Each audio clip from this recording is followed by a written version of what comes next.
C'est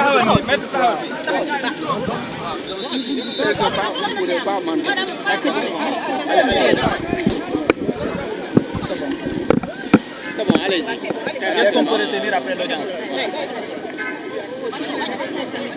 Allez-y, maître.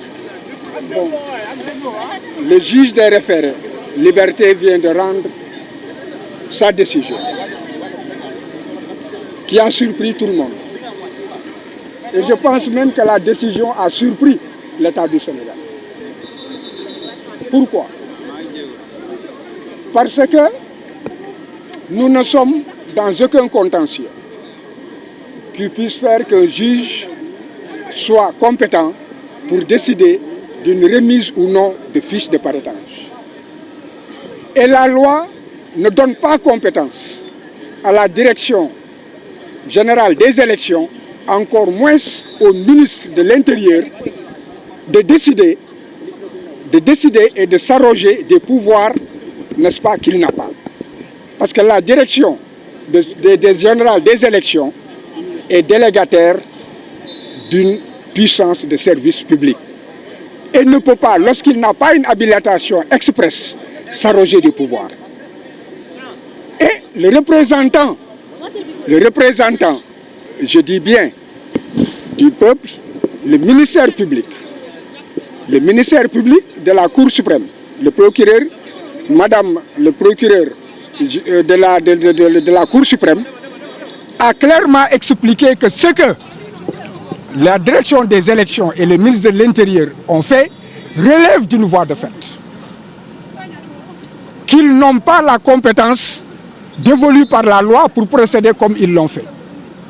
Qu'ils ont porté gravement atteinte aux droits de Ousmane Sonko. Qu'il ne leur appartient pas de dire si Ousmane Sonko doit être, comment dirais-je, la candidature de Ousmane Sonko est valable ou n'est pas valable parce qu'on, pour l'instant, nous sommes candidats à la candidature. Et ces questions ne relèvent que du pouvoir du Conseil constitutionnel. Que par voie de conséquence, puisqu'ils ont agi tel qu'ils l'ont fait, il s'agit en réalité d'une violence d'État qui est exercée et qui n'a pas de fondement juridique assis. Et l'avocat général a demandé à ce que l'on délivre à Ousmane Sonko les fiches de parrainage. On a été surpris. Dès qu'il a terminé, le juge a commencé à lire sa décision. Et après un raisonnement où nous attendions à ce qu'il nous donne raison, et certainement où le représentant du ministère public attendait aussi qu'il lui donne raison, parce qu'il a reconnu l'urgence en raison des délais. Il a reconnu qu'il y ait que le droit de voter et d'être élu est un droit, est une liberté fondamentale qui est garantie par la Constitution et prévue par les traités et conventions ratifiées par le Sénégal et auxquelles le Sénégal doit être soumis.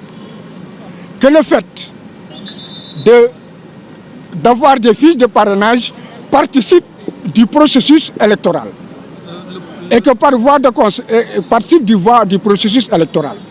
Après avoir reconnu tout cela, après avoir reconnu l'urgence, alors le juge, brusquement, et sans que l'on puisse comprendre comment, il a dit que la direction de surveillance des élections et le ministre de l'Intérieur avaient le droit d'empêcher qu'on remette à Ousmane Sonko des fiches de parrainage. Donc nous avons tous été assommés. Et jusqu'à présent, chacun se demande qu'est-ce qu'il a dit, parce qu'en réalité, la fin était au murmure et j'étais obligé de m'approcher de lui et de tendre l'oreille. Mais quand même, j'étais obligé d'aller demander au greffier, mais enfin, qu'est-ce qu'il a murmuré? Il m'a dit, il a rejeté. Et que comptez-vous faire maintenant? Alors, j'ai dit que cependant, je ne suis pas surpris. Parce que, écoutez mon raisonnement. J'ai dit que j'ai été déçu. Parce que le droit n'a pas été dit. Que je ne suis pas surpris. Parce que, depuis 2015, avec le pouvoir exécutif en place, je ne vois nulle part la séparation de l'exécutif et du pouvoir judiciaire. Ce que je vois, c'est qu'il y a une rupture des amarres entre l'État du Sénégal et la démocratie et l'État de droit. Par voie de conséquence, cela se reflète nécessairement dans les décisions de justice. Et là, c'est bien dommage, parce que nous sommes